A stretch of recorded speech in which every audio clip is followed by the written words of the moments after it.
वहीं rescue operation पर America ने क्या दावा किया? अमेरिका का दावा, अमेरिकी ड्रोन ने ईरानी सेना पर गोलीबारी की है और गोलीबारी में कई ईरानी सैनिक मारे गए हैं। ऑपरेशन के दौरान 9 ईरानी सैनिकों के मारे जाने का दावा भी किया गया है। इसके अलावा किसी अमेरिकी सैनिक की मौत नहीं हुई, ये भी अमेरिका ने दावा किया है। कई रिपोर्ट्स में कई बातें कही जा रही हैं। अमेरिका का दावा यह है कि ऑपरेशन पूरी तरह से सफल रहा है, लेकिन दूसरी बात यह भी है कि जिस तरीके से ईरान ने कई फाइटर जेट डाउन किए हैं, मार गिराए हैं, उससे भारी नुकसान भी अमेरिका को भुगतना पड़ा।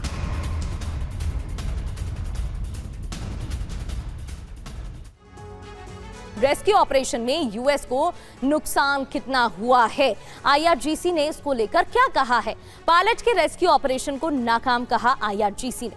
अमेरिकी एयरक्राफ्ट और हेलीकॉप्टर मार गिराने का दावा किया। उससे जुड़ी कुछ तस्वीरें भी हमने आपको दिखाई। कई अमेरिकी सैनिकों की मौत का दावा भी किया गया। अमेरिका को नुकसान का दावा, क्या दावा किया गया? 2C-130 एयरक्राफ्ट तबाह करने का दावा। इसके अलावा 2 ब्लैक सी हॉक हेलीकॉप्टर तबाह, एक MQ-9, एक हर्मीज 900 तबाह, एक परिवहन विमान भी नष्ट किया गया। अमेरिका ने क्या दावा किया है इन दावों को लेकर? ईरानी सेना पर गोलीबारी की गई, गोलीबारी में कई ईरानी सैनिक ढेर कर दिए गए, 9 ईरानी सैनिक मारे जाने का दावा किया गया और किसी अमेरिकी सैनिक की मौत नहीं हुई, ये स्पष्ट तौर पर यूएस ने दावा किया और अमेरिकी राष्ट्रपति ने इसे ऐतिहासिक ऑपरेशन बताया है। एक और बड़ी खबर, रेस्क्यू किए गए अमेरिकी पायलट को लेकर बड़ी जानकारी सामने आ रही है। 36 घंटे तक ईरान की पहाड़ियों में घायल पायलट छिपा रहा था। 36 घंटे तक ईरानी लोगों से पायलट बचता रहा था। तो 7000 फीट ऊंची पहाड़ों पर गुफा में 36 घंटे तक पायलट छिपा रहा। घायल पायलट के पास सिर्फ एक हैंडगन थी। न्यूयॉर्क टाइम्स के रिपोर्ट के हवाले से जानकारी।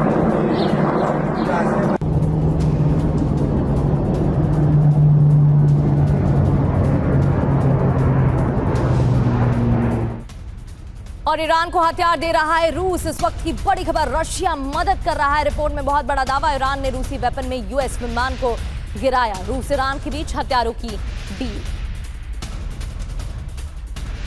इससे जुड़ी एक और खबर सामने आई थी जहां चीन मदद कर रहा था और रूसी वेपन से यूएस विमान को गिराया गया। रिपोर्ट के हवाले से बड़ा दावा किया गया है।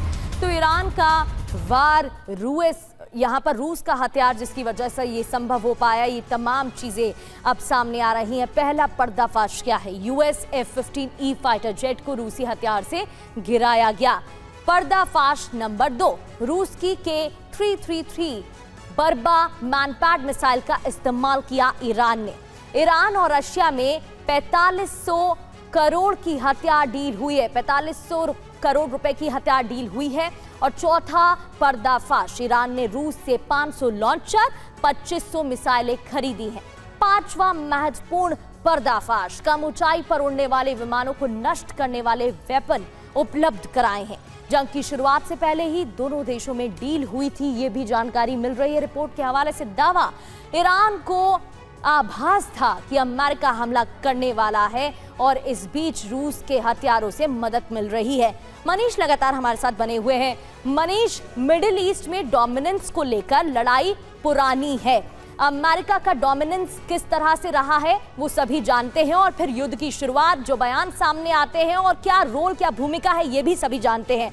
आरोप अमेरिका ने लगाया कि रशिया मदद कर रहा है। कई रिपोर्ट सामने आ चुकी हैं जिसमें स्पष्ट तौर पर कहा गया है कि रूस मदद कर रहा है और चीन भी मदद कर रहा है। और अगर ऐसा है तो फिर अमेरिका क्या स्टैंड लेने वाला है और इसका क्या इंपैक्ट पड़ेगा आगे?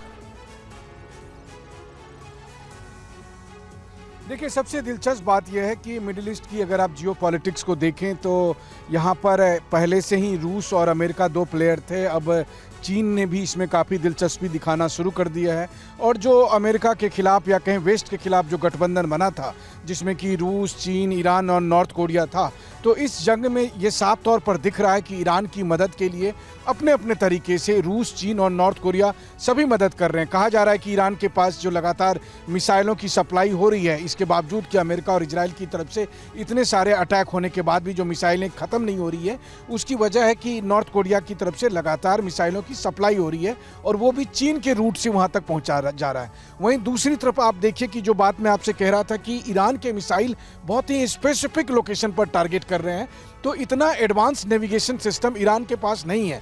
तो वैसी स्थिति में कहा जा रहा है कि जो चाइनीज नेविगेशन सिस्टम है बाइडू, वो उसकी मदद से, उसके चाइनीज सैटेलाइट की मदद से ईरान के मिसाइलों को यहाँ इजराइल में अलग अलग जगह पर टारगेट दिया जा रहा है, जिसमें से एक टारगेट पर मैं अभी पहुँचने वाला हूँ, जहाँ पर कि वो बिल्डिंग गिरने से 4 लोग की मौत हुई थी, और मैं उससे मोहल्ले में कहूँ तो लगभग पहुँच चुका हूँ, और कई घंटे से यहाँ पर रेस्क्यू ऑपरेशन चल रहे हैं। 2 बॉडी निकाली जा चुकी है, 2 बॉडी के मलबे में फंसे होने की बात आ रही है। तो मोटे तौर पर अगर देखा जाए तो मिडिल ईस्ट में आज की तारीख में 2 तरह के प्लेयर हैं। अमेरिका और इजराइल एक प्लेयर है, रूस और चीन दूसरा प्लेयर के तौर पर आप देख सकते हैं, और मिडिल ईस्ट के जो अपने मुल्क हैं, जो मुस्लिम मुल्क हैं, अरब मुल्क हैं, वो अपने आप में प्लेयर हैं, जिसमें अलग अलग समय में वो अलग अलग देश जो है उसको लीड करने की कोशिश करते हैं।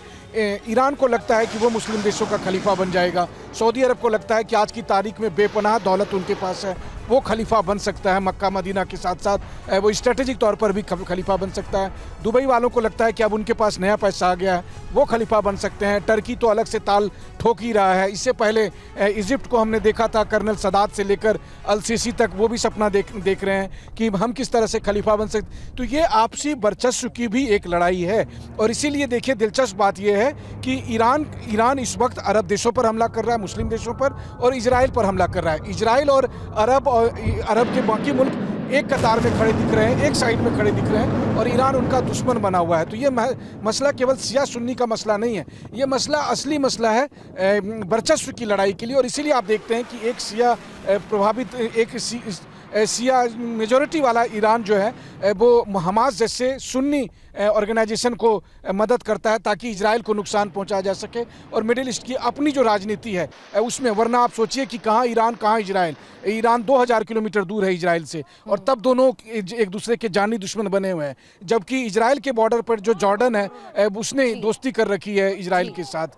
तो यही सबसे बड़ा दिलचस्प मिडिल ईस्ट की राजनीति को लेकर होता है, जिसे अमूमन लोग धर्म के आधार पर देखते हैं, लेकिन ये असल में यहाँ की खिलाफत का कहें या वर्चस्व की लड़ाई है, जिसके तहत कभी ईरान तो कभी टर्की और कभी कोई दूसरा मुल्क इजराइल के साथ, या कहें कि अमेरिका के वर्चस्व को घटाने के लिए बिल्कुल मनीष लगातार जंग में एक पार्टी बने हुए रहता है। बिल्कुल मनीष, वर्चस्व की लड़ाई, साख की लड़ाई, और इसी वजह से 38वें दिन भी तस्वीरें जंग की सामने आ रही हैं। आप अपना ख्याल रखिएगा, बहुत बहुत शुक्रिया आपका। एक और बड़ी खबर का रुख करते हैं। रूस चीन के बीच ईरान जंग पर बात हुई है, दोनों देशों के विदेश मंत्रियों की बातचीत हुई है, और ईरान पर रूस चीन का रुख एक जैसा दिख रहा है।